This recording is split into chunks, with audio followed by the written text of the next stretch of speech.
Hey everyone, welcome back Sana's World. Hoping you all are doing super great and welcome back to a new vlog of Mumbai. तो आज जो चीज़ मैंने notice की ना train में चलते चलते कि मुंबई सबके लिए है। लाइक बड़ी से बड़ी बिल्डिंग्स और बंगलोज में रहने वाले लोग हों या फिर ये छोटे मोटे ट्रैक साइड घर बना करके रहने वाले, मुंबई सबके लिए है। सबको जीने खाने और कमाने का एक ज़रिया देती है।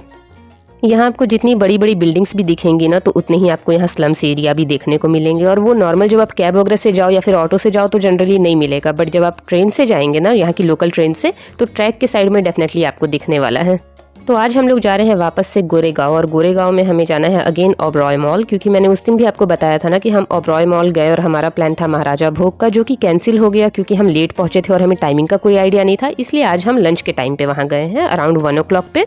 तो महाराजा भोग में हम इंटर कर चुके हैं और उन्होंने हमें वेलकम किया इस वेलकम ड्रिंक से, जो कि केसर वेलकम ड्रिंक था। और यहाँ के सारे स्टाफ ना इशारों में एक दूसरे को समझा रहे थे कि नेक्स्ट क्या लाना है। फिर ये वाले भैया आए और इन्होंने काफ़ी अच्छे से हमारा हैंड वॉश करवाया और हमें नैपकिन दी। और उसके बाद शुरू हुआ स्टार्टर का सिलसिला। तो स्टार्टर में सबसे पहले ये कुछ beetroot salad kind of आया था, जो कि छोटे छोटे बीट रूट का था। फिर आई ये ग्रीन चटनी, उसके बाद red chutney and then lemon का एक स्लाइस। तो एक एक करके भैया आ रहे थे और अपनी अपनी वैरायटी डाल रहे थे। ये है महाराजा भोग में कि आप प्लेट शेयर नहीं कर सकते, पर पर्सन आपको प्लेट लेना होगा एंड अनलिमिटेड है, आपको जितना मन करे उतना खाइए। उसके बाद आया ये चिप्स, जिसे वो पापड़ बोल रहे थे। और फिर एक तो ये राजस्थानी डिश आई जिसका नाम मैं भूल गई हूँ। इसमें सबसे पहले उन्होंने नमकीन डाला, फिर उसके बाद उन्होंने मसाले दाल काइंड ऑफ डाला, जो कि काफ़ी यमी लग रहा था। और इसके ऊपर उन्होंने बटर डाल दिया और उन्होंने कहा लेमन को इसमें स्क्वीज़ करके तब आप इंजॉय करिए, काफ़ी यमी टेस्ट आने वाला है। उसके बाद बारी आई मेरे फेवरेट ढोकला की। ढोकला मुझे बहुत ज़्यादा पसंद है, तो ढोकला आया। और उसके बाद ये स्वीट रोल काइंड ऑफ आया और ये था स्टार्टर। उसके बाद मैनेजर आया और उन्होंने बोला आप स्टार्टर स्टार्ट करिए, उसके बाद मेन कोर्स आएगा। तो अभी स्टार्टर हम खा ही रहे थे, तब तक आ गया मेन कोर्स। मेन कोर्स में एक कद्दू की सब्जी थी, एक पनीर की सब्जी, एक कुछ मिक्स वेज काइंड ऑफ था और एक पालक की सब्जी थी। और चारों जो थी ना वो राजस्थानी स्टाइल में बना हुआ था और चारों का अपना अलग ही टेस्ट था, मतलब डेफिनेटली आप खा सकते हैं। उसके बाद आई ये 3 तरह की रोटी, जिसमें रोटी, पराठा, मैसी रोटी, मतलब तीनों वैरायटी थी। और उसके ऊपर आया ढेर सारा बटर। उसके बाद बारी आई दाल की। तो सबसे पहले हमें मिला राजस्थानी स्टाइल कड़ी और फिर राजस्थानी स्टाइल मसाला दाल। यहाँ का जो मेनू है ना वो रोज़ चेंज होता है और पर प्लेट का चार्ज है 649 रुपीज़। और उसके बाद आया मीठे में यहाँ पे फ्रूट कस्टर्ड और ये मावा हलवा कुछ था वो आ गया। और राइस में खिचड़ी और वेज पुलाव दोनों ऑप्शन थे, हमने लिया वेज पुलाव। और ये है पूरी जो थाली बड़ी वाली दिख रही है। उसके बाद इन्होंने अपना टैब दिया और फीडबैक वगैरह भरने को कहा और उसके बाद हमने यहाँ का पेमेंट किया। तो 649 पर पर्सन चार्ज है और आप अनलिमिटेड खाइए। वो बार बार आकर के आपको फोर्स करेंगे कि थोड़ा और ले लीजिए, थोड़ा और, मतलब मेहमान नवाजी का कोई वे वो नहीं छोड़ते, अच्छी तरह से वो आपकी मेहमान नवाजी करते हैं। तो वो वाली बात है। तो मॉल में और कुछ घूमने लायक हमें लगा नहीं। और उसके बाद हम लोग PVR गए, बट कोई मूवी हमारे टाइम के अकॉर्डिंग नहीं थी, तो हम वापस जाने लगे स्टेशन के लिए, क्योंकि इतना खाने के बाद अब वहाँ घूमने का मन भी नहीं था हमारा। और हम लोग आ गए स्टेशन।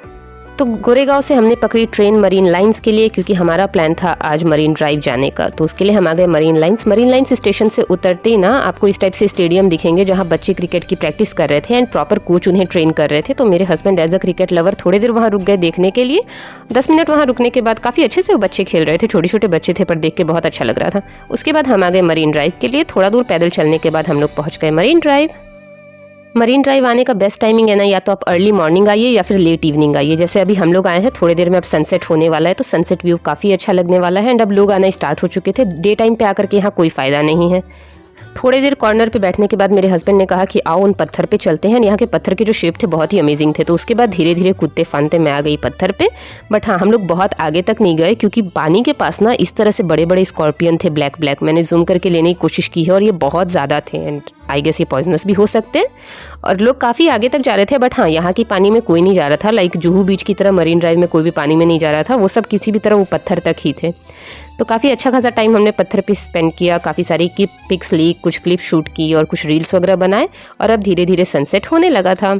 एंड सीरियसली आप सब भी ये अग्री करेंगे ना कि पानी के पास से, लाइक कोई भी सी या फिर वाटर एरिया के पास से सनसेट देखना बहुत ही अमेजिंग लगता है। मतलब एक नेक्स्ट लेवल का व्यू होता है। कुछ देर यहाँ बैठने के बाद ना एक छोटा सा बच्चा आया मेरे हस्बैंड के पास और वो रोज़ देने के लिए बोलने लगा। मतलब वो बेच रहे थे रोज़। तो फाइनली मेरे हस्बैंड ने वहाँ से एक रोज़ लिया और उन्होंने वो रोज़ मुझे दिया।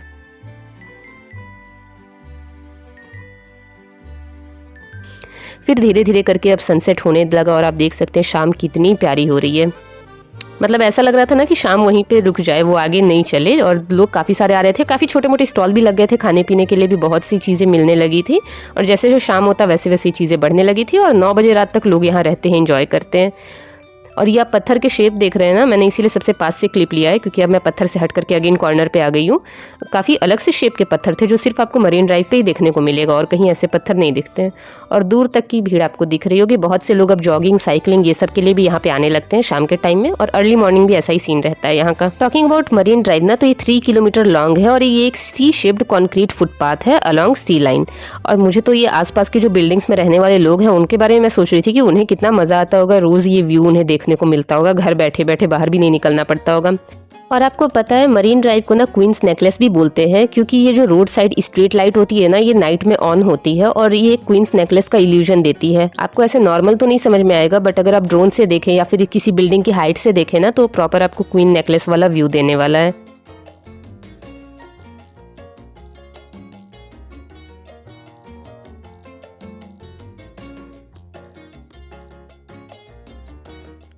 लुक एट द स्काई, कितना मिसमराइजिंग प्रीटी व्यू है ना, मतलब दिल तो कर रहा था कि देखते रहूं। तो अच्छा खासा टाइम स्पेंड करने के बाद अब हम वहां से चल दिए क्योंकि अब रात होने लगी थी और हमें वापस अपने होटल भी पहुंचना था। तो हम लोग आ गए स्टेशन और फिर बाहर से आज हमने अगेन डिनर पैक करवाया विच इज़ सिंपल इडली, और आज फाइनली हमें वेज खाना मिला विच इज़ आलू भाजी एंड पूरी, तो वो पैक करवा के हम आ गए होटल। तो आज के ब्लॉग में इतना ही। डू सब्सक्राइब, मैं मिलती हूँ नेक्स्ट ब्लॉग में, बाय।